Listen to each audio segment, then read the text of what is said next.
Bharatiya Janata party Delhi में बुरी तरह से चुनाव हार गई। इस बार 0 सीट दी है उसको, और 0 सीट वाली पार्टी अब क्योंकि केंद्र में बैठी है तो पिछले दरवाजे से दिल्ली में सरकार चलाना चाह रही है। सेंट्रल गवर्नमेंट पार्लियामेंट में एक बहुत ही अलोकतांत्रिक और असंवैधानिक बिल दिल्ली के संबंध में लेके आई है। केंद्र सरकार दिल्ली सरकार को चलाने का जो GNCTD एक्ट है, ये एक्ट है government of national capital territory Delhi act. इसमें बदलाव करने के लिए एक अमेंडमेंट बिल लेके आई है। ये जो बिल है, ये जो अमेंडमेंट लेके आ रही है केंद्र सरकार, भारतीय जनता पार्टी की सरकार, ये जैसा मैंने कहा कि संविधान के खिलाफ है और साथ साथ लोकतंत्र के खिलाफ है। इस बिल में लिखा हुआ है, ये बिल है, अमेंडमेंट बिल, इसकी कॉपी है।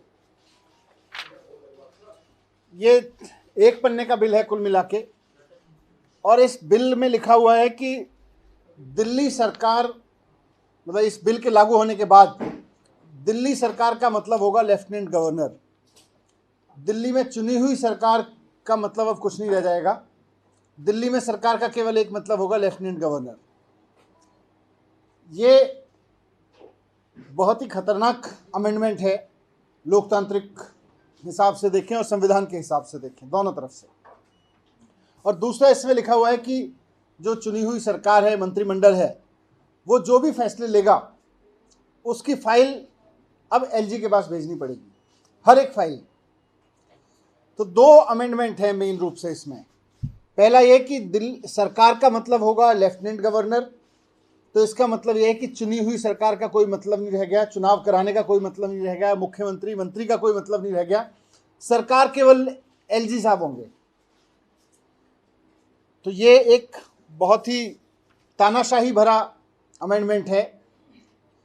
और दूसरा, जैसा मैंने कहा कि हर एक फाइल LG के पास भेजनी पड़ेगी, ये भी अपने आप में एक बहुत तानाशाही भरा है कि फिर सरकार चुनने का मतलब क्या रह गया, फिर चुनाव क्यों करवाते हो, फिर डेमोक्रेसी का दिखावा क्यों करते हो। अगर चुनी हुई सरकार, चुने हुए मंत्रियों, चुने हुए मुख्यमंत्री के पास में कोई डिसीजन लेने की पावर ही नहीं है, और अगर सरकार का मतलब हो गया लेफ्टिनेंट गवर्नर, तो फिर ये मंत्री मुख्यमंत्री बनाते क्यों, ये विधानसभा बनाते क्यों, चुनाव कराते क्यों, ये लोकतंत्र होने का, लोकतांत्रिक होने का ढोंग क्यों करते हो।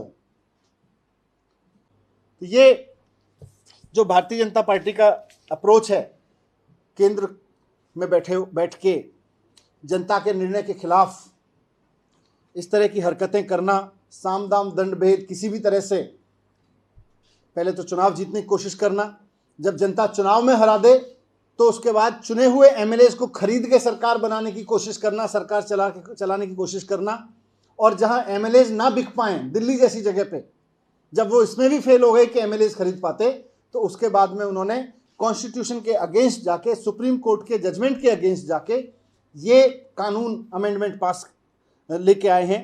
और इसमें कुल मिला के चुनी हुई सरकार की जगह भारतीय जनता पार्टी पिछले दरवाजे से अपनी सरकार बनाने की कोशिश कर रही है।